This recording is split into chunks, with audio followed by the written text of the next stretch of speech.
Los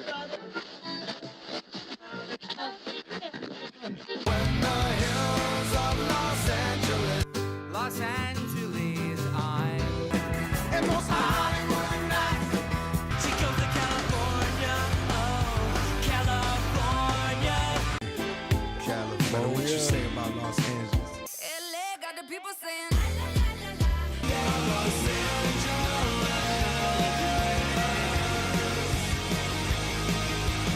You're listening to Corner of the Galaxy on cornerofthegalaxy.com.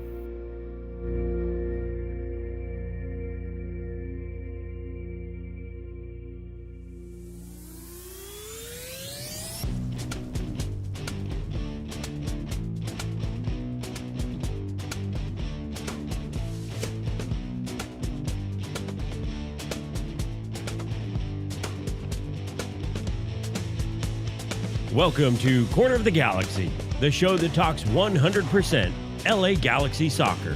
We're glad you could join us. Now it's time to sit back and relax as your hosts navigate through the twisting, turning, but never boring world of the five-time MLS Cup champion, LA Galaxy.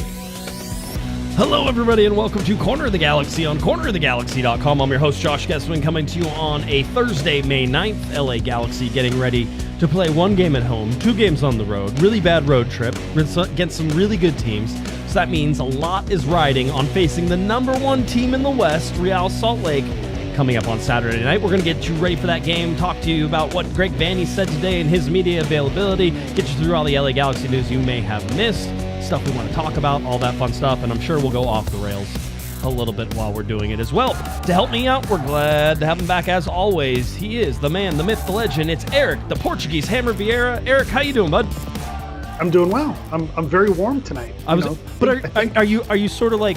I think we're onto something here. I think there's definitely something about the freeness underneath the scarf and then the coat underneath. There's something to it. I think we're in thunderstorm season here in North Texas, so I have to dress accordingly. Of course, I'm a man of my word.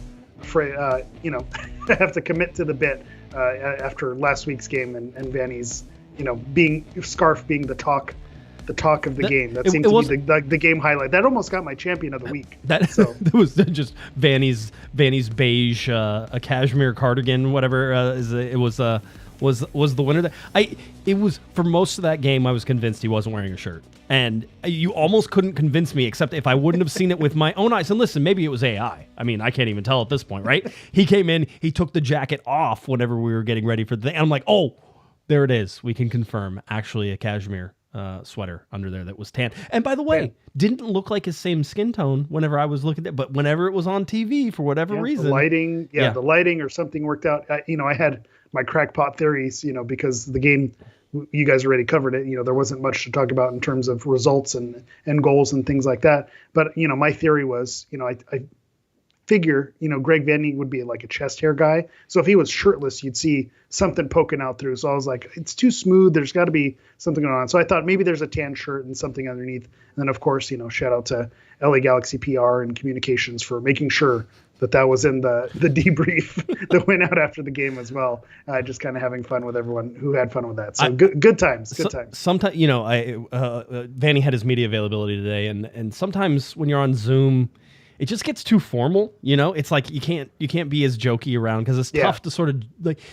It's interesting how joking really matters about like the time and the reaction and everything. I mean, duh, right? But whenever you're on Zoom, you lose that timing, you lose that reaction, so you can't joke around as much. As things that you say don't come off as jokes.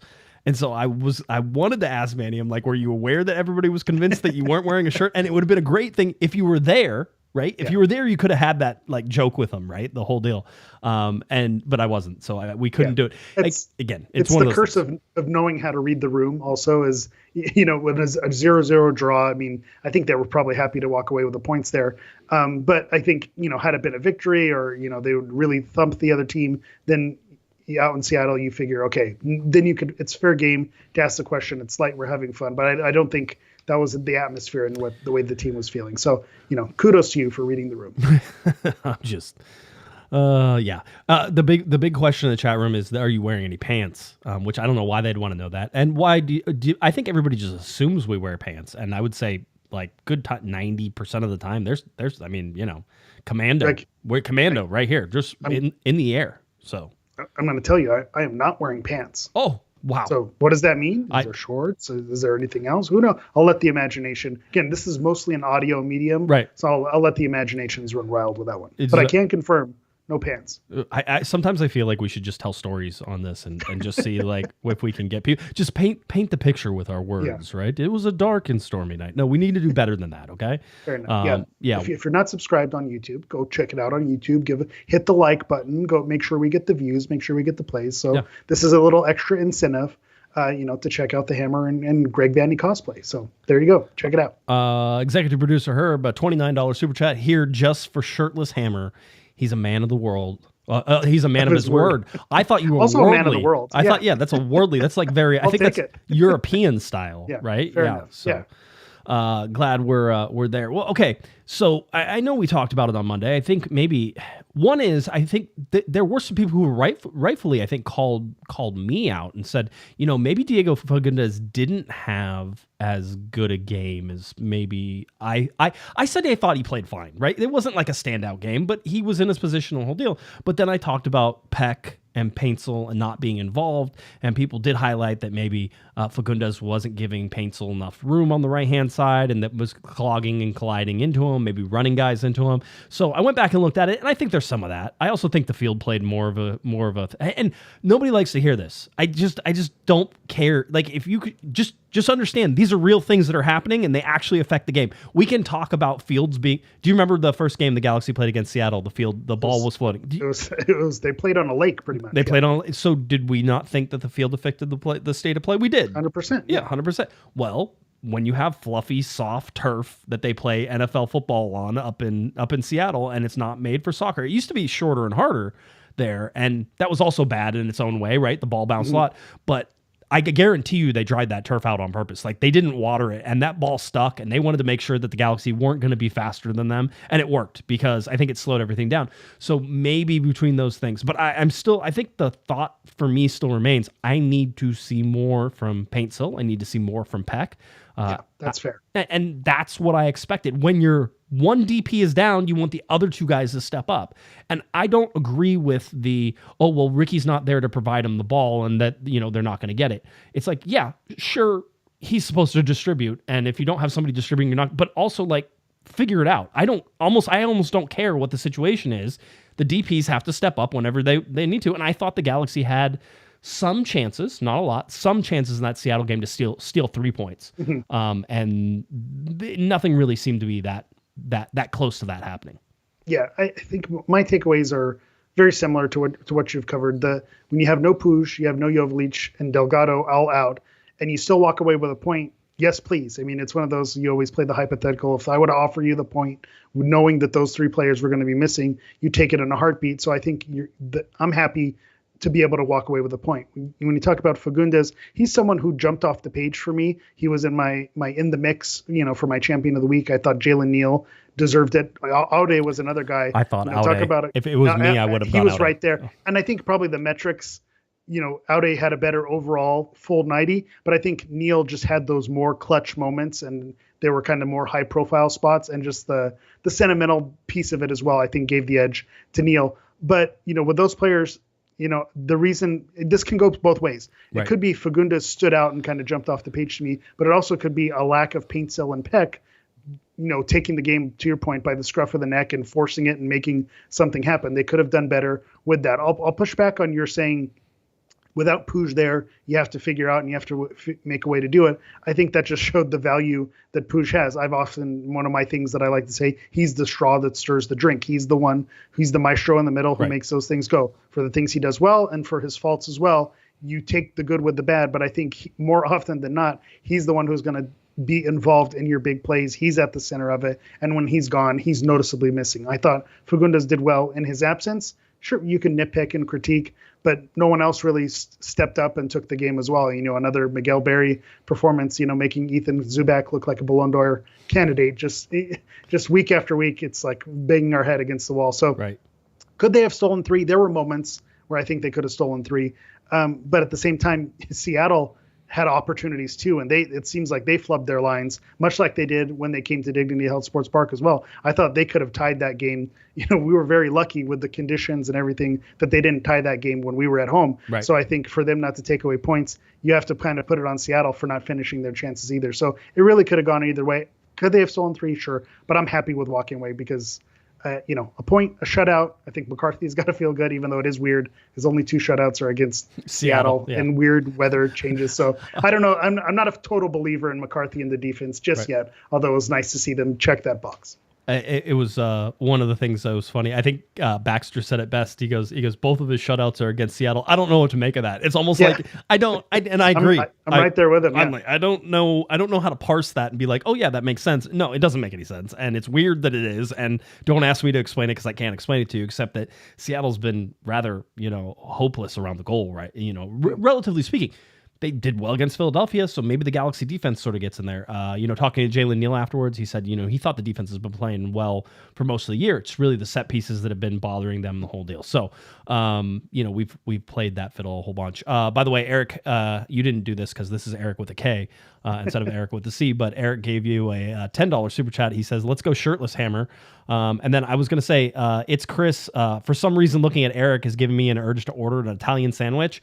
And when I look at you, I'm almost like, oh, Jersey Shore-ish. There's a little, there's like, have that effect. Yeah. I don't know. I feel like, there's something about that. You can find me in a deli. I'm not a stranger to an Italian deli. That's for sure. Natasha Leggero has a thing about a Jersey Shore. It's like, hey, you want to come in a hot tub? It's like, oh, well, we don't got bathing suits. Well, you got underwears on, right? The whole deal. That's all I can ever think of. Jersey Shore. What a time to be alive. Wasn't it though? Yeah. I like how they still go back to those guys every once in a while, and you're like, really? Are we? I thought we're definitely past that. They're still cashing checks. Yeah, that's for sure. Yeah, it was a difficult time in all of our lives whenever Jersey Shore was. I loved it. I was all in on Jersey Shore. I was fist pumping and t-shirt time. Okay. Yeah, I was all about it. Good deal.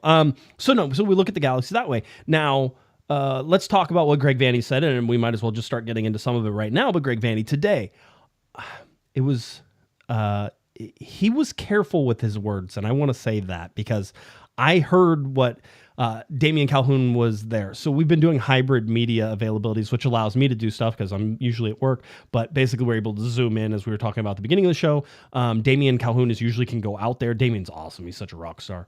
So he was there. Alex Ruiz was on the call. Rob, Jalen was on the call. So, we had like the core guys who are usually covering the whole deal. So we were able to talk. Well, Damian asked him about the injuries, specifically Jovalic and I think Caceres and Delgado, right? And Vanney was very careful, and he was saying, we're trending towards full health, right? And he goes, everybody's been training, and it feels like we're trending towards full health. So he goes, I don't anticipate anything, but it's very clear, like everybody's healthy and they're all available. And Damian even asked about Jovalic, like in general, you have 3 games coming up, you're probably not going to play them all 3 of those games. And Greg was like, yeah, we're going to have to figure out times to rest them and everything. So we're entering into this, by the way, that was the biggest takeaway today. Everyone's available. Everybody is trending towards. I don't want to be definitive because Vanney wasn't definitive, right? Let's be clear. He said it that way twice, and I was like, you said it twice that way. I'm going to say that maybe there's something in the air that we don't know about, but nobody specific. So it was interesting. Yes. But you think about last week with Delgado being kind of a last minute thing, and we know knocks and training happen. So I think he's probably being careful because if you say everyone's healthy and then someone, wakes up with the flu or something happens, has an allergy attack or, allergic reaction to something, and then they're not playing, you're like, hey, you said everyone is going to be available. So I think you have to kind of protect yourself when you say things like that. So I think it's probably more of that than anything else. I figure if there were, players, I thought he was pretty good about being straightforward last week, saying we're shutting Jovalic down. Like he's not going to be playing in this game. And that was already known going into it. So I think if that was the case going into this game, I don't imagine it's gamesmanship. I imagine it's more of like a CYA, just in case there's a last minute thing that happens. So I don't feel like, he's hiding anything. So to me, that's a good sign, especially when you look at the midweek soccer starting for the Galaxy this week. So this is going to be a really important stretch. I think you highlighted it. But anyone who looks at the schedule, you have, RSL, who's sitting in first place. You have Minnesota, who's right there in the mix. They're especially when you second talk place in the West right now. with points per game, because I Yes. believe they have a game in hand. And then you have, Charlotte after that. And this Charlotte, going away to Charlotte is always a difficult place to play. And, thinking back to the Galaxy being their first home opponent. Right. So maybe there's some bad blood there that they still have that hanging over their head. So I think you have 3 really difficult games. So it is going to be interesting to see how they manage it, but having everyone healthy definitely helps that. Well, and Greg talked about rotation. There's going to be rotation in there. I asked him sort of, hey, we talked at the beginning of the season about the first 10 games and how difficult that is. We're now through the first 11 games. First third of the season is basically done, right? So we're there. Are you guys trending in the right direction? And the one thing that he sort of responded back to was that, we've gotten a lot of guys playing time. And so he feels confident that, and I think he's saying that as an indicator of what's coming this week, which is there's going to be some rotation. But it's an interesting conundrum whenever you're looking at it. The Galaxy have played a ton of road games. They haven't had a stretch of home games at all. And by the way, they're Doesn't going look like it's coming either. I was doing the your thing where we look at the schedule and say, well, certainly we're going to have multiple home games. There's going to be a home stand, and it doesn't look like it's coming. So, I'm curious. Maybe I'll pull up the schedule and figure out where these home games all magically line up, because it's definitely not happening right now. Well, the thing is that you're going to see is that the Galaxy's longest away trips are 2 games. The Galaxy's longest home stands are 2 games. It never goes. So what you're going to get is 2 games at home, 1 away, 2 games at home, 1 away. Like, that's how it's going to eventually even itself out. But it's going to even itself out like 1 game at a time. You're not going to get like 4 in a row at home stretch, that suddenly like equal everything out, which is, I don't know if it's good or bad. I guess maybe having it spread out is okay. But you look at RSL. RSL's played 1 less game on the road, and they will have tied basically the Galaxy with road games whenever they come and play the Galaxy, right? So they have a very similar record to the LA Galaxy on the road. So that's something to watch. So for me, I'm looking at all these things that are sort of going at it, but it's early in the season and Greg sort of hinted at that. It's like we're still kind of getting going, right? Everything's still starting to come together. Yes, up to a certain point, we're a third of the way through the season, but you can see the Galaxy aren't all there. So you're like, okay, there's still things to be done. He was happy that he got people playing time in that time. So there will be some rotation. I don't know how much, but now you're looking at a couple different variables and just looking at the next 3 games. RSL at home, 6-point game, first in the Western Conference, gives you a chance to basically jump them and go on top of them. Minnesota could win and then basically go in front of the LA Galaxy if that happens, and they'd stay in front of the Galaxy. So they could jump up, right? But there is a chance that if the Galaxy win and Minnesota doesn't play that well, that the Galaxy could then be first in the West again by winning the home games. And again, Galaxy undefeated at home. So that's one thing. So this is obviously all the focus on Saturday. It's not a must win because I don't like those, but it's a game that you really need to take 3 points from. You are expected to take 3 points from. Yeah, I think when we talk about the shift in the Galaxy this season and this almost being a bizarro LA Galaxy compared to the last 4 or 5 seasons, winning at home, making the Dignity Health Sports Park a fortress is not something that has been said the last few seasons. So this is an opportunity if you're taking on the first place team in the West. I think points is non-negotiable. You want to take home at least some points. I think, maybe this is a spoiler to the predictions guaranteed to be wrong, but I think a draw against the first place team that's not a terrible thing when you look at how RSL is playing and the rate that they're scoring goals. But at the same time, you're right. If you do want to signify a shift, this is the opportunity to take those points. The one thing that I'll kind of hit to that quote about Vanney saying, are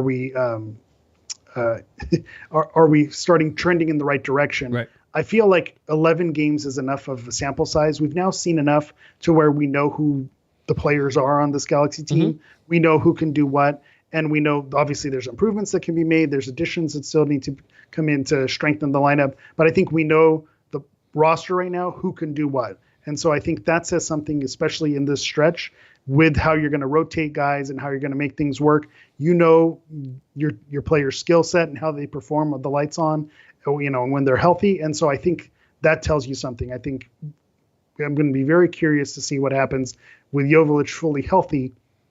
Obviously, he's probably not going to start 3 games in a row. Right. But do we have that shift where maybe Fagundes plays in that striker role, Paintsel plays in that striker role, and we start to see the move away from Berry if, that doesn't seem to work out. I think now Vanney has seen enough, and I think we've seen enough to know who this team is. Obviously, I agree with you. It's not a finished product, right? But I know who this team is. Yeah. It's just a matter of, are they going to, meet the expectations and perform to where we know they can, or are they going to kind of keep doing this, the term trending in the right direction. I think coming off 2 scoreless games, I don't think they're trending in the right direction right now, but this is the opportunity to start making those moves in the meat of the season, right? In the summer stretch is really where you can make up a lot of ground or stay on top and fend off, those teams coming at you and really secure that home playoff win or home playoff game. Yeah. Getting ahead of myself. It is, but I'm just looking at the first 2 games because to me, the first 2 games are the most important. So you almost throw Charlotte away because 1, it's really long. That's where if there's going to be rotation, it's against Charlotte. That's what I'm thinking. That's fair. I think you're going to see Saturday, Wednesday with mostly full lineups. I'd also say that, the Berry issue may not have been an issue in Seattle had Delgado also not been out, because that takes away your flexibility to move Fagundes up into the spot where I thought maybe we would see him. And I don't think Vanney's going to, even if you ask him about it, is going to say, oh yeah, well, we were planning on blah, blah, this person. I don't think he would have said it, but to me, the hand got played there whenever Delgado went out, because now you're like, okay, there's not as many guys who we sort of needed to have. And, again, I think the Panda was sort of on this. Well, the Galaxy aren't a very deep team. I go, you were missing 4 starters and you had a very good lineup play. To me, that means you have a deep enough team, not at striker. And we can all agree the striker is probably the biggest one, unless they start rotating into these. And I would expect that they will. So I think watching these games, the next 3 games, are really important to sort of see how that goes. And I wouldn't be surprised, because Charlotte is going to be sort of the wild card game in my mind right now. We'll see what happens with the results, and I'll tell you whether or not that shifts things. But I think, this is one of those where I think if I went back, I'd like to ask Greg, is it managing 1 game at a time, or do you have to manage all 3 knowing that you have 3 games in 7 days, Bruce was, that was Bruce's thing. Bruce would look at a 3-game stretch and say, if we can get 5 points out of these games, then we're happy with it. And so at the end of the week, you sit back and you say, maybe it wasn't the, game at home and the game away like we would have hoped. But if you walked away with 5 points at the end of a 3-game stretch, then you would look at it as a success. So maybe that's, a way that you could chunk this out and say, over this course of this week, what's an acceptable number that we're okay with? And so, you want to get the 3 points at home. And if you can draw one of the away fixtures, right. The one in Minnesota would probably be better. So if you walk away with 4 points through 3 games, are you happy with that? Or, 4 points out of 9, that's less than 50%. Are you, do you want to shoot for 5, shoot for 6? Say there are 2 winnable games in here. We want to win the one at home, and then going away at Charlotte, maybe there's something there. I know. So it could be, or 6. So it's just interesting, the goal setting and the games you have to play these little mini games within yourself to try to, set the goal, but also temper expectations, because of course at the end of the day, and you see it in the chat as well, every game is must win. You want to get 3 points. No duh, of course. You know what? Wait, hold on. You also need to manage let me yell at everybody. 34 season. Let me yell at everybody. That's such BS. You guys need to stop lying to each other. There's 34 plus games plus all the extra games that are going in there. I guarantee you some of them are not must win games. Some games count less. The Charlotte game could be an absolute throwaway whenever you look at this, right? If you win at RSL, and you draw at Minnesota, that's a throwaway game. It's an away game. You can make up those points elsewhere. So I agree with you that, that's not a great thing to say 4 points out of 9. I could see where people don't love that, but 4 points out of 9, talk to me in the 2023 LA Galaxy. I would have been very happy with 4 points out of 9 in some of those stretches where, they couldn't put it together. Right. Yep. I know it is. And by the way, you have to manage load. This is so important in Major League Soccer. This is where, Josh's, I'm talking about myself in third person. This is where Josh's theory, everyone's favorite thing. Yeah, exactly. Is shut games down early, right? You have to start scoring 3 goals in the first half, 3 goals in the first 60 minutes, and making the game over at the 60th minute mark. Because if you're able to pull guys like Paintzel off and Pec off and Ricky Puig off, and you're able to sub out the guys who put in the most amount of work, the outside backs, that type of thing, that is important to do. This is the time to do it. If you can shorten one of these games, let's say you can shorten the RSL game. I think that's a stretch because this is going to be a battle, right? I think, we'll talk about that game, but I think that's a stretch. But if you could shorten the RSL game, if you could be up 3-0 in the 60th minute, as long as you don't give them 3 set piece chances, you're going to be, you win that game. But getting guys off the field and resting, now all of a sudden, Minnesota, which I already think is really important, is a game where you're like, great, we can go all at it again because I have guys who only played 60 minutes and now, they can play 90 minutes. Same thing. If you can get ahead early in Minnesota and maybe not chase the ball as much, maybe defend a little bit, right? Like you score an early goal and take a 1-0 and maybe it's a 1-1 by the end of it, but you didn't have to expend a lot of energy and do stuff. Now Charlotte's a green light to go after, right? You can do these things dependent on where you expend energy and where you don't. And so if the Galaxy want to be a championship caliber team, if you want to be in the playoffs, you want to do these things, end games early, rest yourselves whenever that happens. Now, MLS is not built for this, Eric. MLS is not built for resting. This is not, Real Madrid versus scheduled congestion. I believe I was told. Yeah, scheduled congestion and the parity. The parity is there. So it's at any given day, the worst team can beat you 3-1, right? And you're like, what just happened? I don't even know what, something hit you. So MLS is not designed that way, but if you can try to be successful in these, it's about making games shorter for the Galaxy. And I think they have the offensive power to do it. The defense can sort of stick in there. I think the defense can do that.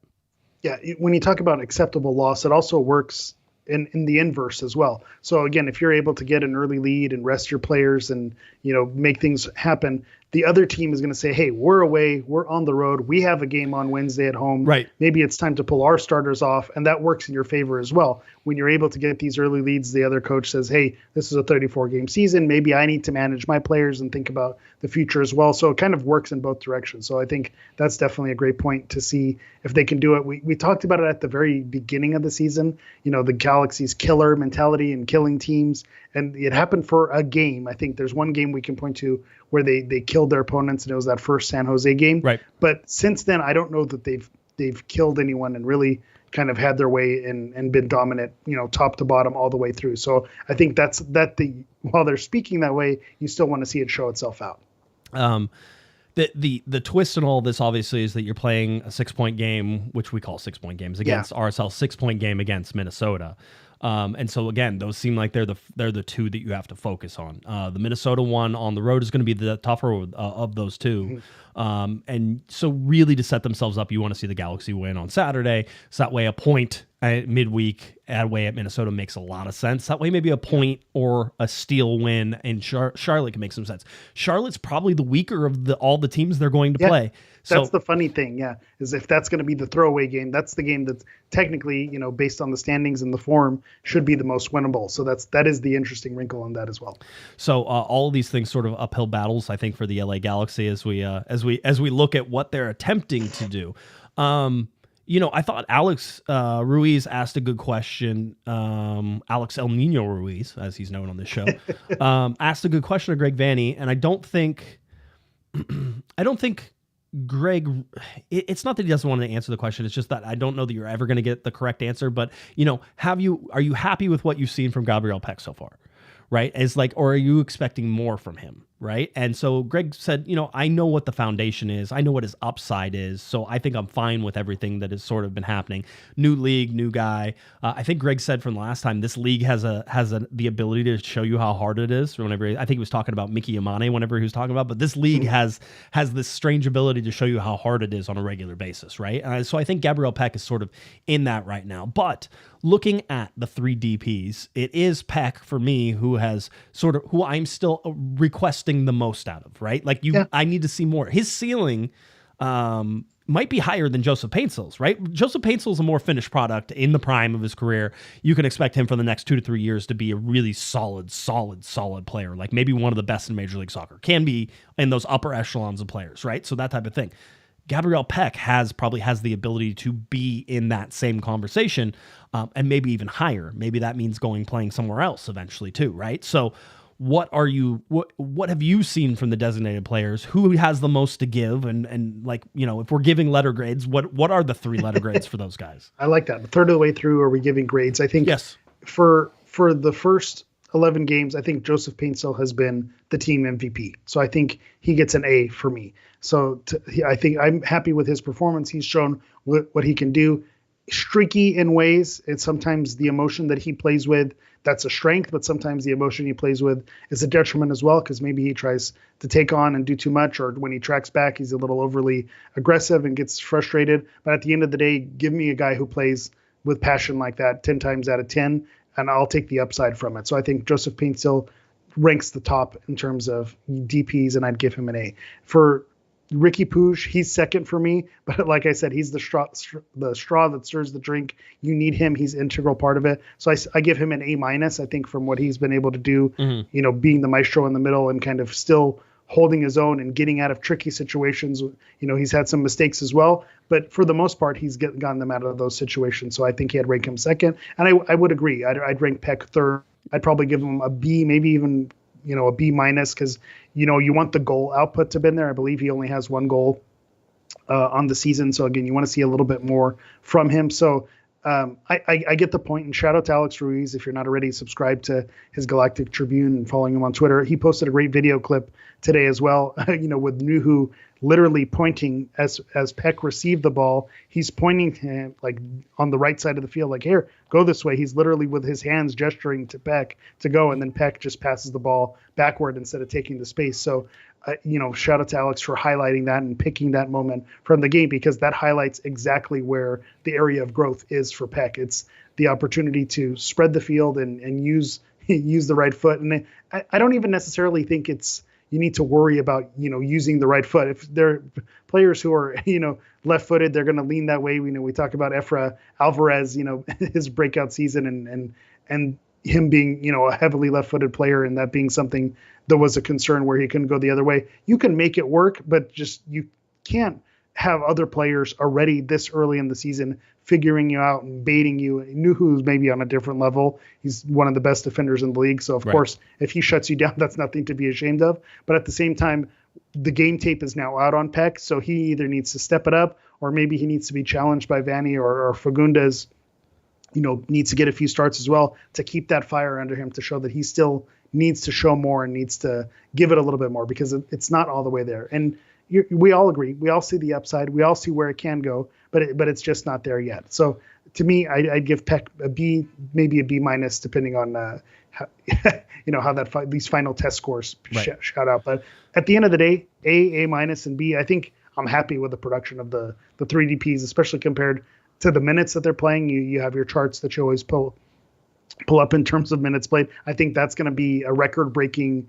DP minutes played that we've had since you've been keeping that chart. Yep. So I think you have to be happy with that. And then the production, you see what they can do. And that's what I was saying about, are they trending in the right direction? No, they're not trending in the right direction right now, but I know what they can do. And so it's just a matter of seeing, can they finally live up to the potential that we see in there? Yeah. It's to me, and I'll say certainly in the Seattle game, I was hoping that you would see Paint still take some guys 1v1, and there wasn't a lot of that, right? I think the same thing with Pec is like, you have guys isolated out there on the wing.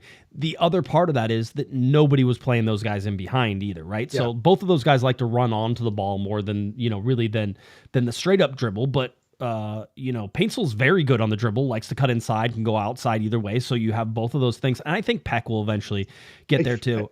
I feel like Pec is the player better suited to take on a 1v1, with Puig, Paintsil, and Pec. If you ask me which one of those 3 players would you choose to do a breakaway and go one-on-one with the defender, I feel like Pec is the one who you'd pick with the skill to go around it. I think Paintsil's going to bring the power, and Puig, I don't know he's necessarily, going to get you 1v1 on a dribble. He's going to get out of those situations and find the opening, but I don't know that he's going to take a player on 1v1. I think that Pec, that he does lead the clubhouse in that category, and so it's just a matter of him executing. Well, and just go look at Aude, right? Just look at Aude a little bit. Look at what a year in the league has done. Look at what, the comfortability inside of the system, playing like all these places. I mean, Julian Aude right now is playing as one of the best defenders the LA Galaxy have had this season, which if you would have said that last year, right? They would have been like, Julian Aude? No, he just falls down all the time, right? Wasn't that his knock, right? Well, but my argument is he still does fall down, but he just keeps getting back up. What's the slogan? Takes a licking and keeps on ticking. That's Julian Aude. I think we have that question. Did he, figure out that this is a physical league and how to play with it? He's still taking an absolute beating. And, right. Kudos to him for getting up and fighting through it. But he goes down a lot too. But he has that tenacity. But taking players on and being more calm on the ball. You see that with Aude as well. So maybe it is something that Pec needs more time under his belt to kind of figure things out, see how these other teams play and kind of the MLS style of play in order for him to figure it out. Because I think the physicality is always a funny thing when you talk about Aude, because I don't think he's bulked up or that he's out muscling guys. He's still getting absolutely clobbered, but he's figured out a way to survive and live within the system and draw the fouls, right? That's the a kicker right? as well, yeah. Because he's the one who's been drawing he wasn't drawing the fouls last year. Mm-hmm. Now he's drawing the fouls. So either he's gotten better at falling down, or he knows that he's going to get hit. He takes the physicality, and he's going to fall, right? So that type of thing. Philip, a $2 super chat. Thoughts of Pec always switching to his right foot as an inverted winger guy who's going to be playing on the left-hand side. And Vanney actually talked about Pec not getting as many chances as maybe he would on the right-hand side, just because of the way the Galaxy play. They play more up the right-hand side, right? And when you look at Ricky Puig, whenever Puig tries to find a pocket and pull out from that center, he actually comes to the left-hand side a lot of times, right? So because of that, he's doesn't have the angles to give Pec the ball as much, and so he's not getting as much service. I think that was Vanney's discussion today, not argument, but like. And Philip did have a correction underneath. He meant to put left foot. Oh, left foot. Yeah. I mean, the other part of that is that there's a part of Greg Vanney that really wants to switch Pec and Paintsel and put them on opposite sides, right? Everybody knows Greg loves an inverted winger. And so to me, when you have an inverted winger, it opens up the whole field a little bit more, right? That's the idea, is that you're going to cut inside into the path of play instead of always trying to run down the line. It needs to be a mix and match of everything, right? And it's how the game plays out as well. And I think this is something Vanney has shown, is during the game, he'll have them switch. They've switched before, they've switched positions. I think that's when teams are most dangerous. I've always compared them, when Portugal had Nani and Ronaldo on the wings, and then they would swap sides. That would wreak havoc on teams. I think as the game goes on, you start them in a position, and if it's not working, you switch them. If it's not working, you overload them on a side. I think Vanney has shown his adaptability. That's something that I've been impressed with, and so it's just a matter of I read the comments. Vanney never makes any changes. He did not, but he has. I've seen it this season. I'm starting to see where he's going. He never makes adjustments. The Galaxy are one of the best second half teams and have been for a while, but he never makes any adjustments. I'm going to defend my scarf, brother. That's right. You can do no wrong. That's right. Adam, $5 super chat. Hey guys, enjoy the show. Glad to have a healthy team this Saturday and to have Mark Rogandino and Heath Pierce back on the broadcast for the Galaxy. Yeah, Rogo and Heath Pierce will be the call. It's great. I mean, so we remember those guys were covering a lot of Galaxy games, I think last year, right? And so we'd see them a lot of times. So Rogandino and Mark Rogandino and Heath Pierce, great guys. Glad to have them on there. We'll forgive their time spent, across town. Whatever. We know where they were first. Hey, cash them checks. That's what I always say. You need, up to a certain, you got to do what you got to do. Not everybody can just afford to throw money into a giant black hole for 16 years and, just on hang trains on trains, like everything. That. Yeah. Who would do that? Don't know. Herb, executive producer Herb, $13 super chat. Hey, Josh, not to derail, little train humor, the show. When you were on Backstage Galaxy, were you compensated? Not that it's any of my business. God, no. It's Spectrum. I don't think Spectrum paid themselves. Yeah. No, right? No, that didn't happen. The Backstage Galaxy stuff. So the one time, so they did a full episode on me, or not a full episode, but I was in a single episode where they did a behind the scenes of Corner of the Galaxy. I was still doing it out of my apartment with my girlfriend at the time. So we were there doing that, and so they just came in and did some recording and some different stuff. And it wasn't anything, but it was good to have the exposure, and there was never any talk of compensation. Then I've also done the top 10 lists, and I actually helped write a lot of those top 10 lists because it was the Time Warner Cable Deportes, right? It was the Deportes side, the Spanish side, that was putting together the list because they were trying to do a top 10 like they did with the Lakers. Remember the Galaxy? They did them in English as well, right? They did. It wasn't. No, but I was am I misremembering this? No. I remember watching those before the games. They would come on half an hour before the game, the top 10 lists. Yeah. But it was produced by the Deportes side, right? Okay. It was, and so they did all the ones, they did them all in Spanish, and they're like, well, we could just do the same list in English. And it's like, oh, okay. So that was the whole thing. But I worked with some of the guys who were on Deportes who I was friends with, because I had been around the Galaxy and they knew that I covered the Galaxy, fairly well. And so they were like, hey, we need help writing top 10 lists. So I think we wrote 35 top 10 lists. There was a lot of them. So I remember loving those. So the interesting thing, I don't know how this is all going to those exist somewhere. Oh, they do. In an archive. I still see them. And so now that, the Galaxy doesn't have that deal, I wish they were up on a on a channel or with Apple TV. I don't think it's ever going to work with Apple TV, but Right. those were really fun lists. I enjoyed watching those before the games. I think I've told this story before. I was in Vegas for a work conference. I was there with my probably my fiance or maybe my girlfriend at the time, now my wife. I got out of my conference. I think I played hooky for the last session because I was like, dude, I don't want to sit in there anymore. And so I'm like, let's go to dinner. And so we went to dinner in the hotel, and we go and we sit down at it was like a burger and shake. It was like I think we paid $100 for hamburgers. You go to Vegas for right, the burgers. Right. Yeah, exactly. I think we paid like $150 for burgers and milkshakes and fries, right? It's the whole deal. It was a nicer sit down, but we sat down and they had TVs on. And so I sat down on the bench. And my wife wanted the chair because she doesn't like sitting on the bench. Is that weird? I don't know. I always was like, hey, don't you want to be in the booth side? I always wanted to be on the booth side, right? That was like, isn't that the place to be? Or do you like the chair, Eric? I like the chair, Jesus but for the reason of letting my wife have the booth side. Okay, well, your wife likes the booth. If my wife liked the booth, then I would sit in the chair too. But you sit across, correct? Sometimes, like 99% of the time. I'm not a fan of same side. It depends. It depends on the situation. Like, where are we? Is it prime people watching? And are we like, if we sit in the back, are we then facing the entire room? Because then I'm in. I would rather be facing. If you're in the middle of the room, no, you're not going to sit on the same side. I don't even do that with my son when we go to restaurants. I'm like, get over on the other side. I don't want to sit next to you. The whole deal. But no, so we do. So anyway, so I sit on the booth side. There's a TV over my head, and I sit down, and the person the hostess who was sitting there goes, "Hey, that's you." And I was on the TV right above my own head. In Las Vegas. Doesn't get any better. I was like, does that mean I get free stuff? She's like, I don't even know who you are. I'm like, okay, cool. But that's you. Yeah, but that's me. So absolutely. So yeah, that was my little thing. So no, didn't get compensated for any of that, but it was always fun. I got to sit. There was a U.S. Open Cup game. I can't remember. I think they were playing in Arizona against Phoenix Rising, probably, or maybe it was the Phoenix team before that. Yeah. But it was going to be shown on Time Warner Cable Deportes, but it wasn't going to show on the English side. And so the Deportes guys invited me down to the studio. So I drove up to the studio and I sat in the booth with the three guys who were doing the play-by-play. And they even announced that I was in the booth with them. It was really nice. Of course, my Spanish is horrible. Always has been. I have no idea what they said about me, but I'm sure. Golazo. Yeah. No. We're not even going to play that game anymore. Jonathan, let's see. So that's the answer there for Herb. Yes, and that was sidetracky. Jonathan, $20 super chat. Thank you, Jonathan. Hi, Josh and Eric, longtime listener here. Great podcast like always. Just want to give an early Mother's Day shout out to my wife, Cindy, who is also a fan of the show. She's 35 weeks pregnant with our first baby. G's up. Woo, woo. Look out. Another G's fan on the way. Yeah, we got a new one incoming. Shout out to Cindy. Shout out to Jonathan. Hey, Jonathan. First super chat. This is a big moment for Jonathan. It's a big moment. Exciting for him. Times. Jonathan, for just $20 extra, Eric will deliver your baby by himself. Okay, just in this scarf. I will use this scarf to catch the baby. 100%.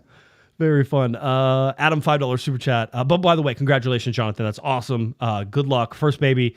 Yes. You know what? It's going to be tough for a little while, but then it'll be okay, right? And then eventually they'll say things like, "Hey, Daddy, I love you." And you're like, "Oh, man, that's so nice." He goes, "But remember when I didn't love you?" And you're like, "No, I didn't remember that." He goes, "I remember," right? And it's like, so those are the fun things that you can have with your kid. It'll be great. Yeah. Prepare to be, everyone says, you don't want to freak out on your parents, and it's like, it's going to be okay, but you are going to freak out. Yeah. And you're going to freak out. You're both going to have a moment. You're like, what did we do? How do we do this? What are we supposed to do with this thing? So just know that that's coming. To me, right. I would have liked to have hey, you're going to freak out and think weird stuff is going to happen, and you're going to feel like a psychopath, and you just have to realize that's normal. That's what being a parent is. And you go, and then you finally understand your parents, and you go, I get it. I finally understand why you guys are the way you are. So, it's all good in the long run, but those first few days, man, that is scary stuff when you have that living human being that you're responsible for. That's something else. Lasso, by the way, asked how long before COG becomes the official podcast of the LA Galaxy? 0. Never. It will never happen. Don't ever. It's not a thing.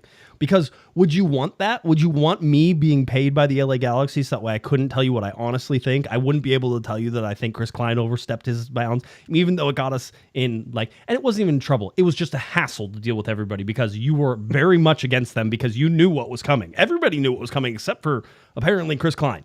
So, like, would you want that? You wouldn't want that, which is why it won't happen. All right. Now, if somebody wants to buy this show for $2 million, I'm out right now. Like, just let me know. I will fold you're a much it up. better man than I am. You throw a free, Galaxy Pub Crawl T-shirt in front of me, and I'm out of here. Eric Vieira, official I could podcast. be bought if you're listening. Yeah. By the way, Jonathan says about to Zell Eric right now. I suggest I was joking. I'm not going to deliver a child. I suggest you FaceTime with your wife and Eric so they get to know each other. It's a little, it's a little uncomfortable. That's what. We'll get to know each other. Sometimes. There you go. Jonathan says, "Thank you for all the parenting tips." Yeah, you just freak out. Everybody did. It's fine. And it's okay. It's okay. Yeah. That's where I was going with it. Yep, absolutely. Let's see. By the way, Troll says, what about Brugman, guys? How do you think he is performing after his injury? I mean, so far so good, actually. I think he's capable of doing all the things that you were like worried maybe he wouldn't be able to. I'm waiting for him to hit next level because I think it's coming. That's where I was going with it. But if this is all you got out of him, you have a very serviceable midfielder, and he's going to start every game, right? Like it'll be one of those. So I'm fine with it. He hasn't done anything for where I'm sitting there going, oh man, he's lost it. Nope, hasn't happened. Yeah, it's funny. I've had this conversation off the podcast with executive producer her, but we were mentioning about Cerrillo or Brugman. Who do you take? And Cerrillo, is he better? Are you better off with Cerrillo in that spot? And I think Brugman, you stole the words right out of me. He's a serviceable starter the way he's playing right now. I think he hasn't gotten back to full form to what he was, when he was at his peak last season, in the year before that, what he was doing for the Galaxy. I think he has another level to go, and he's still working back to that. But what you get right now, I think you're still getting great service out of him. With the argument, should you start Cerrillo or should you start Brugman? To me, I think you have those decisions with rotation, and that's the way it works out. But when you talk about best 11 with everyone healthy, you always go with the best available 11 that are at your feet or who's there. And I think Brugman edges out Cerrillo there. He is the better player of the two. So if you had to pick between the two, I'm going to go Brugman, 10 times out of 10. And that's not a knock on Cerrillo. It's just, I think consistency, professionalism, what you're getting from Brugman when he's out on the field. So I'm happy with him. I do agree. I'm not completely satisfied. Like, okay, keep things going. I think there's still one more piece to unlock, like a lot of players on this team, to be honest. But I've been happy with, seeing him back in the lineup and easing his way back in. I think he's ready to start contributing a little bit more. Yeah. Darren says, seems like Brugman was more than serviceable last year, so maybe this is a wee decline. I'm just waiting for him to sort of ramp up. Because of the injury. Yeah. I'm waiting for him to ramp up. I'm okay with watching. By the way, there's still 2/3 of the rest of the league games to be played. There's a lot of stuff that's going to happen that nobody's going to predict. So, hang on. I did win healthy. That's our famous thing. Win healthy. Yeah. The Galaxy could. Yeah. Let's not do that again. I take exception to some people who are like, well, the injuries are just starting. This is only a third of the way. It's like, you really have no idea what's going to happen. And that's never something. Season, but going back to Baxter's point about depth, I think we saw, there wasn't injuries, but we saw something, or it was injuries with Joveljic, but you saw your depth is going to need to be tested. And I think the Galaxy do have the depth to kind of get through it. Can they survive, when you get multiple starters out, like we had with the center back situation? No one could do that. But I think if you took any team's, 4 center backs away from them, they're not going to be successful. So I think injuries are going to happen. It's all part of it. We just have to kind of brace ourselves, and other players are going to have to step up and make things work. And you're going to have to use the summer transfer once those things kind of appear with themselves. So that's why I always make that joke, when healthy, the Galaxy can be one of the best teams in the league. That's one of those things that we always say. But you also have to understand that injuries are going to happen.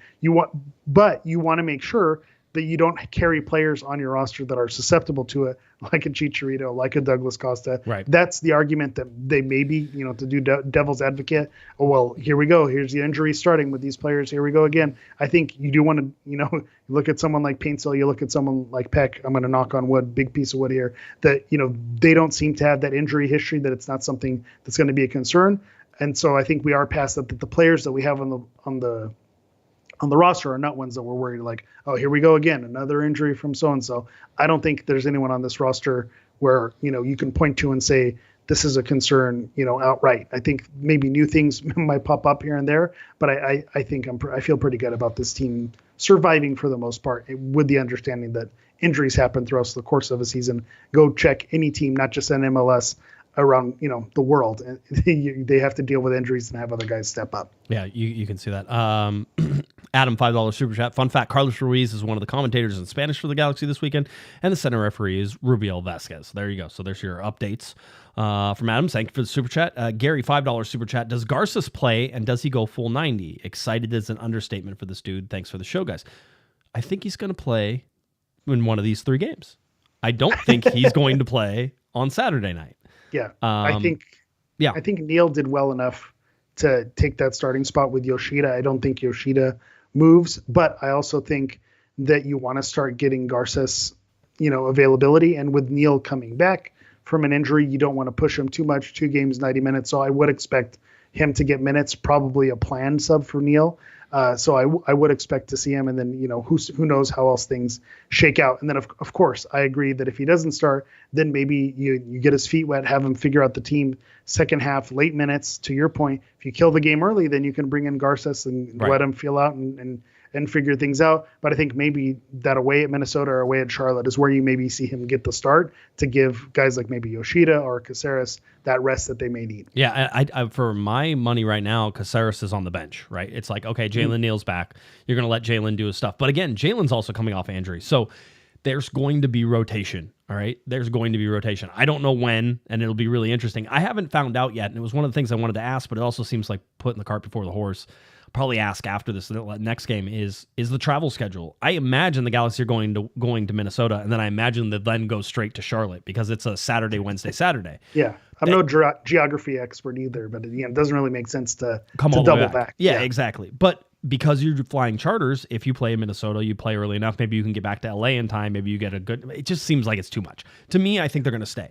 So that's something to sort of pay attention to, too. That means everybody travels whenever they go on. It's like going to be the full team, because they don't know who's going to be available, who's not going to be available, what happens in Minnesota, all that stuff. So everybody loads up that plane whenever they go. Not saying they don't always do that, but a lot of times who's available. If you're going up to San Jose, you don't have to take, the 40 guys who... The G2 guys, right. Kind of the fringe guys, maybe don't make the trip for that. So it is something interesting. Funny, here we go, off the rails. It's what I do. But I'll be traveling for next week's Galaxy game as well.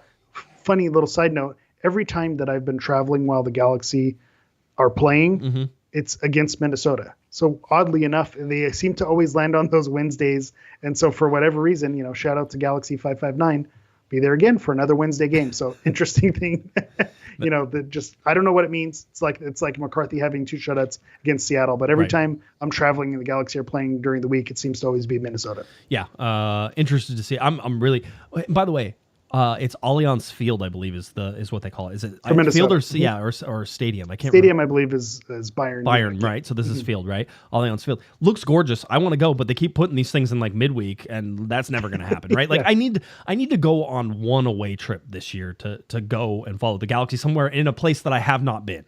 The chances of that happening almost zero, because of workload and everything else that's going on. I also have a congested schedule. By the way, me and MLS, we have the same congested schedule, but that would be one that I would like to go to is Minnesota. So yeah, fantastic. You want to hear my Las Vegas famous story? Yes, please. It ties into Minnesota. The first time that the Galaxy were playing away at Allianz Field, I was again traveling. I was going on vacation at this time. It was kind of early on in my COG podcasting career. So I wasn't like I was, a fixture like I am nowadays, but my wife and I are at the airport. We, see someone, I believe I've told the story before, but we see, whole family decked out LA Galaxy gear. I'm like, hey, check it out, Galaxy fans, blah, blah, blah. And my wife, of course, being the lovely supporting person she is. Yeah. They're going to recognize you. Right. And of course we get in TSA, we pass by like, hey, it's the Hammer. I was like, thank you. Thank you. Recognized at the airport, You handed out the $20 bills after that. You're like, thank you. Appreciate that. So just one of those things that, that's my moment where I got to be, in public recognized, situation. So fun times. That's the funny thing about this is that like my wife doesn't come with me to games. So whenever she comes with me to events and like people are like, oh, it's Pato. Hey, Pato. And all stuff. She's like, you're just so weird. Like, I don't even know who you are. Right. But my argument is, shout out to my wife as well. You need that person to keep you humble, keep you in check as well. Because like I said, throw me a Galaxy bar pub, t-shirt and I'll go goo goo gaga. So you need someone to kind of keep my head deflated because it's apt to get a little big here. David, by the way, says once San Diego team plays next year, does Galaxy still need to take a plane there, or could they travel on a bus? Dude, train. Like how? By the way, okay, so I got to talk to Galaxy will not be taking a train. They're taking a train. Play San Diego. I'm going to be on that train. They're taking the train. I talked to Joseph Paintsel today, and I said, you've been through the first third of the season now. What do you think of MLS? What do you think of travel? He goes, the travel is a lot. And he said, a lot. A lot. He says it multiple times. And I'm like, yeah. I'm like, is it just the distance or the whole thing? He goes, yeah. He goes, sometimes we are only traveling like one time zone, so it's only an hour. He goes, but sometimes it's like 3 hours. And he goes, and the plane rides are like 1 hour, 3.5 hours. Wait till he travels to Charlotte. Except he's not going all the way, so he won't get the full like 6 hour treatment all the way across coast to coast. Yeah. It's not Belgium, huh? No, that's what he said. He goes, in Belgium, we took a bus everywhere and it would take maybe an hour, hour and a half. And I'm like, man, like and people talk about it like it's not a thing. It's so a thing. It is such a huge thing. Yeah, you travel. Have you ever all the tried time. to go to work after traveling? Yeah, these people have to do their job after changing time zones, and there's physical exertion involved. Yeah, of course it's a thing. Yeah. By the way, Phil the Berm says private train car or away trip. I mean, that's where when MLS has made it, they're traveling on the private train car. Like, does whenever Philly goes to like New York and stuff, do they take the train? Like they should take the train, right? That is the fastest way between those whole things. Anyway, Pacific Surfliner. Yes. See, people know which train you take down to San Diego. Exactly. They're taking the bus. Yeah. So anyway, that's sort of what it is. Let's go over standings here, and then I want to get about this. Miami up top in the East. By the way, I think a little while ago I said Miami doesn't scare me. I've watched them play recently. Miami should scare everybody. Yeah, I know. But I know you don't I've been hating it, and I said there's no way they're going to be able to survive with the preseason tour with the old legs. It's going to catch up with them, and it's not catching up. Or at least not yet. A lot of season, like we said, there's a lot can go wrong, but they do look scary. I'll give them that. The Golden Boot guys right now, Messi, Suarez, 10 goals each. I mean, Messi has does he have 13 assists too, or something like that? There's some ridiculous number of assists. 6 goal interactions the last one. I mean, you score a goal, you have 5 assists. That's going to really boost your assist record in one game. Yeah. So that's one. One of the guys who you're going to be watching, Chicho Arango, coming in for RSL, is now number 2, in third place because Messi and Suarez are tied for first right now. But Arango in at third place with 9 goals.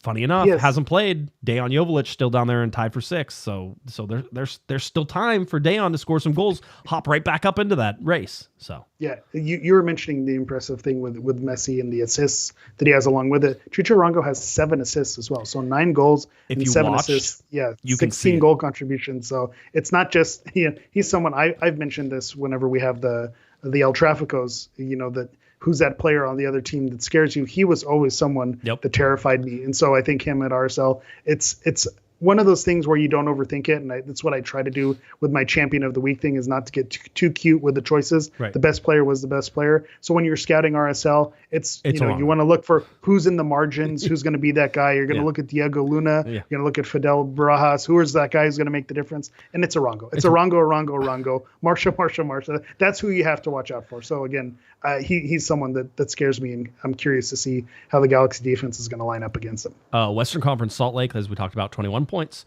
2 points ahead of the LA Galaxy. Minnesota 1 point ahead of the LA Galaxy. 1 less game played for Minnesota. Everybody else with basically everybody in the Western Conference at 11 or 10 games right now. Minnesota, Vancouver, Houston, St. Louis, and Dallas have the 10 games, right?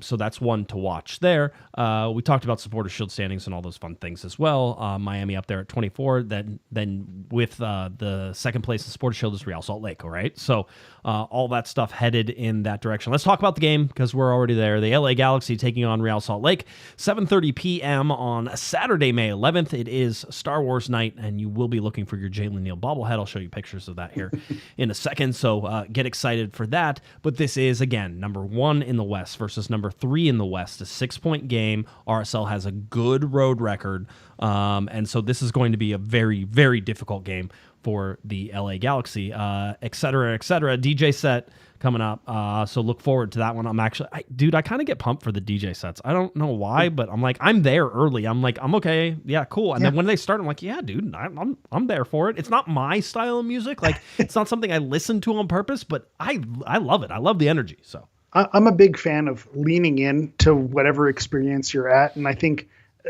these first few games, you hear it. And again, I always like to say Twitter is not real life. You see the pushback against, the DJs and how it's, it's not everyone's cup of tea. But I think when you're at the experience and you see how they have it set up, the intent that they're going for, it looks really cool the way they have those things set up. And you want to know how old I am?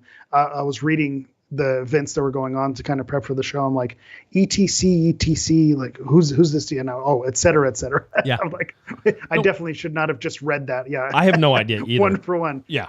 But I like the atmosphere, what they're going for. We talked to Tom Braun before and Will Misselbrook about the upgrades. And this is one of those things where every single game they're trying to provide that atmosphere to get everything going. For me, it works. I dig what they're doing, even though it might not be everyone's cup of tea. I think if you lean into it and know what it is going in, you can really enjoy it for what it is. Gary, by the way, says, when I saw Josh and Alex, I tried to play it cool, but ended up saying, hello, nice to meet you guys, and ended up sounding like Kermit the Frog. Just so you know, Alex almost peed his pants. He was so excited that everybody was talking to him, okay? This is new for him. He didn't know what to expect, right? So I was going to say, I sound like Kermit the Frog.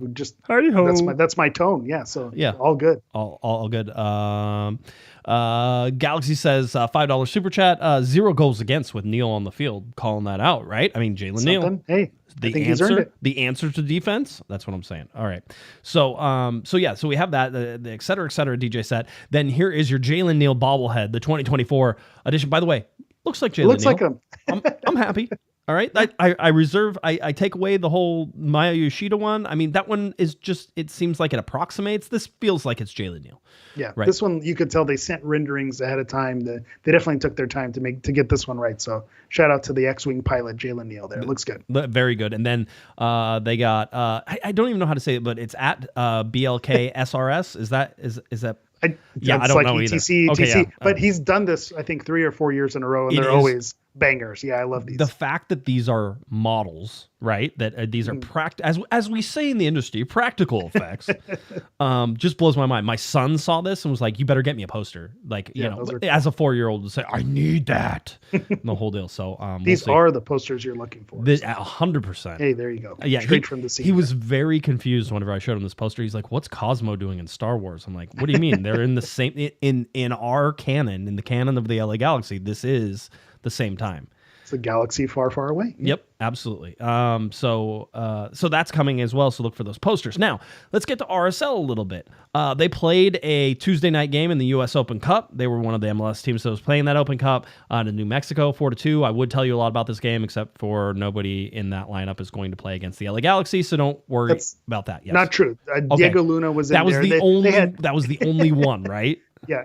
And I think, Barajas was in there as well. He was playing up top. Or they shifted players' positions, but this was very clearly a B team. In prepping for this, I was like, "Ooh, they're coming off a loss." But then when you look at it, it's like, okay, they obviously did not put weight into this game. They were, circling the Galaxy game that they had coming up on the weekend. So, Chicho Arango didn't get any minutes in this game. So, I wouldn't factor anything that went into this game. I would go back and look at the SKC game the week before. Yeah, and so we do go back and look. By the way, RSL lost that game 4-2. By the way.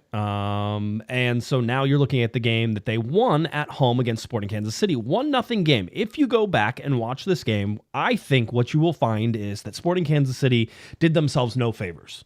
I think that RSL is a very good team. I think RSL is a patient team. If you go back and look at sort of how they've been winning some of these games, they went back to Philadelphia was one of the games where they had some success. And by the way, what is up with everybody beating Philly in Philly? Like that didn't used to happen. Yeah. But RSL 2-1 winners, and again they score sort of early.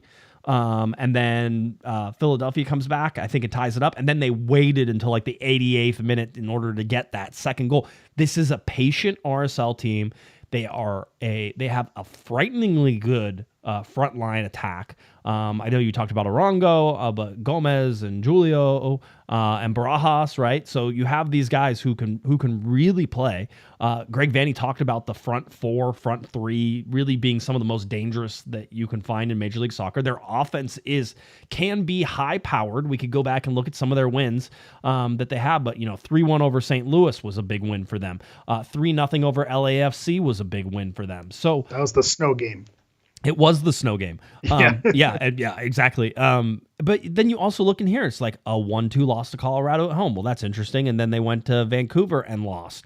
And you're like, okay, you can sort of see it. So I don't know. If you go and look at, they played Miami in the very first game where they went out. So that was a 2-0 game there. They tied St. Louis. the stat patter for Miami. Yeah, exactly. Right. The Salt, playing LAFC in the snow. It's, losing to Colorado. It's interesting. Winning. They're not unbeatable. They're not walking in and you say, oh my goodness, this is this big juggernaut who's killing everybody. And it's interesting you mentioned Philadelphia getting beat at home as well. It reminds me a lot of Seattle.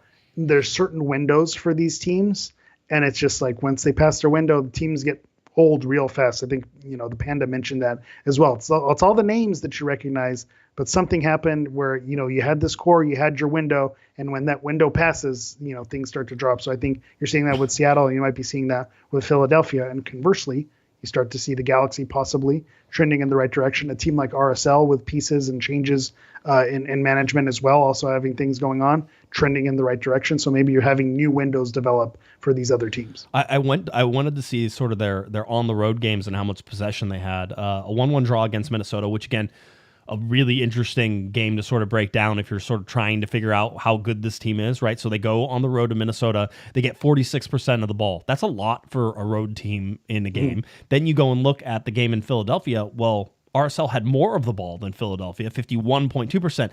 To me, this shows me that regardless if they're at home or on the road, they like to have the ball. That doesn't usually work when you play the LA Galaxy, who are going to outpass you by 200 and something passes. So, is RSL comfortable playing in more of a counterattacking style? If you watch them against Sporting Kansas City, they weren't very successful with it against Sporting Kansas City, though. I thought they wasted probably 6, 7, 8 chances in there when they had a chance. So where is this team and how do I see it fitting the LA Galaxy? I think the Galaxy are going to have the ball. I don't think RSL is going to have the ball. And if that's the case, then the Galaxy need to approach this a little bit like the Seattle game, which is be, positionally sound, because RSL is a team that will try to open you up on transitions.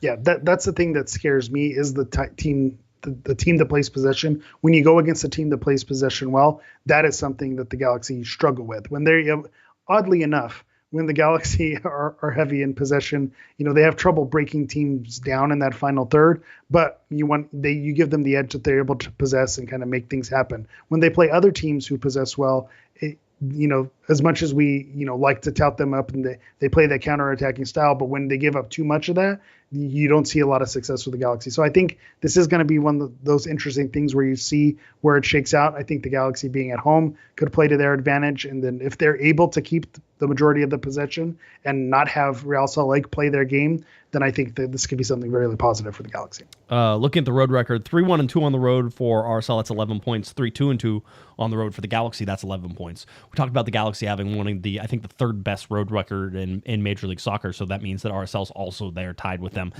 for that. So, seeing them go to 3-2-2, it's sort of these teams feel very even in terms of what they're doing. So I'm just watching. RSL though comes in on a 7-game unbeaten streak. That's an important thing. They're winners of their last 3. Look, they can win 3 in a row. Look at that.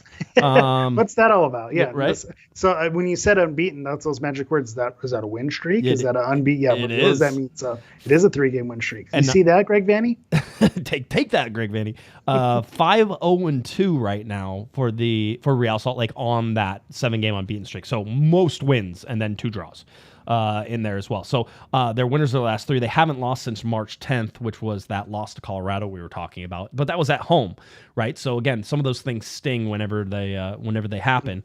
But for me, RSL seems like they are a pretty good team, and Chicho Arango is your focus point. That's the guy. That's what you have to worry about. Yeah, absolutely. Shut him down and you have success. Do you want to talk about D ratings?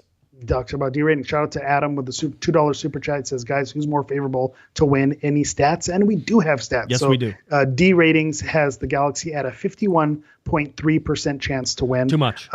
RSL with a 24% chance even, and then a 24.8% chance for a draw. So when we were talking about last week with Seattle, how it's actually closely shaded over 50% for the Galaxy, with the points there. Here, it's the opposite. Yep. We know the D ratings likes to favor the home team. So again, the Galaxy with 51%, so more than a half of half of the time you're going to say that they're going to win this game, getting 3 points. So that is something that's interesting. You look at the money line; it's pretty straightforward with the Galaxy, plus 100. So even money, you bet 100 to win 100. It's pretty straightforward if you're feeling like the Galaxy are going to get back on the win streak here. If you're looking at RSL, plus 270 is the best line there. So again. Even though they're in first place, they're pretty heavy underdogs in terms of where Vegas has them landing. And then for a draw, as much as they're heavy underdogs to win the game, Vegas doesn't see this game ending in a draw as well. So it's just one of those interesting things. All signs seem to be pointing towards a Galaxy win. So we'll see when that happens. And we've been burned by this before in the last 4 or 5 years when the Galaxy are heavy favorites against formerly 538 and now D ratings. It does make you pucker and worry a little bit. So that's one of those things that makes you worry. The over-under is set at 3 goals, minus 125 for over 3 goals, and then plus 105 for under 3 goals. I feel like we're going to go over. It's funny that soccer, like the over under should be like 3 goals every time. Right? Every time. It's like, it is. It is. usually is 3 or 3.5. Right. Or 2.5. Yeah. One of those. 2.5 is you take it. You take the over, right? That's whenever you're like, okay, we're taking the over, right? The whole deal. But 3 goals is like, no, that's probably where it'll end up. Whether it's 3-0, whether it's 2-1, either direction, it doesn't matter. That probably seems where it's at. Predictions guaranteed to be wrong. You first or me first? I'll go first. Okay, go. Since I'm in full cosplay here. So I want to believe with everyone coming back that this is a good sign. I think the confidence of having your best 11 is a good thing. It's what the G's need right now. So I think they break their scoreless streak. I think they get on the board, but I think RSL is just, I think they're too dangerous. And I think they're going to give the Galaxy some fits. I'm not fully believing in the Galaxy defense. I didn't see enough in that Seattle game to fully throw my support in the defense that they've officially figured out with everything. So I'm calling a 2-2 draw. Bet All the right. over, 2-2 draw. All right. Goal. Yeah, the goals are happening. I think that's disappointing. It's very underwhelming. Let's see. I think everybody's making sort of this, they haven't scored in 2 games. And listen, the Austin game was bad. So throw that one out, right? You're sort of like, okay, that's a bad game. And then you go to Seattle in a place where they don't have Ricky Puig, they don't have Dejan Joveljic, you're missing 4 starters, right? And who didn't they have in Austin either? Yeah, exactly, right? So so you see the problems, right? You're sort of like, okay, I think I see a pattern there. Maybe Dejan Joveljic comes back. All of a sudden, the LA Galaxy are playing better. But I also think that Ricky Puig and playing on the Galaxy's home field and all that stuff, even if Dejan Joveljic for some reason doesn't play, I think the Galaxy will find a way to score some goals.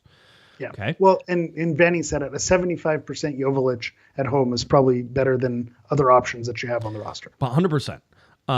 So I feel like there's a good chance the Galaxy are going to score. That doesn't bother me. By the way, $2 super chat from Gary. Rad show, gentlemen. Appreciate it. And Adam, guys, did you go over the referee stats tonight? I didn't pull the referee stats. I have some. You have some? Good. I have some. Okay. So it is going to be Rubiel Vasquez. He's had 4 appearances in Major League Soccer this season, 23 fouls per game. So again, calls a lot of fouls, 4.75 yellow cards per game. That's a lot. Again, that's a lot. He's given out 19 yellows in 4 games. Right. So that's a lot of yellow cards. Watch for the early yellows. For 4 games. So, but only 1 red card. So that's kind of the interesting thing on where you get it. So, I expect to see a lot of fouls called and expect to see yellows in this game from Rubiel Vasquez. All right. That's what I'd say to look for. So for me, I think the Galaxy win this game 3-2. I think I'm going over on the goals. So I'm going to say 5 goals. The Galaxy have 3 goals. RSL 2. I think the Galaxy are going to get up early, 3-1-ish in there, and then it'll be 3-2 in about the 75th minute, and then everybody will be worried for the last 15 minutes. It'll be a lot of fun. Set pieces. The old San Jose all over again. Right, exactly.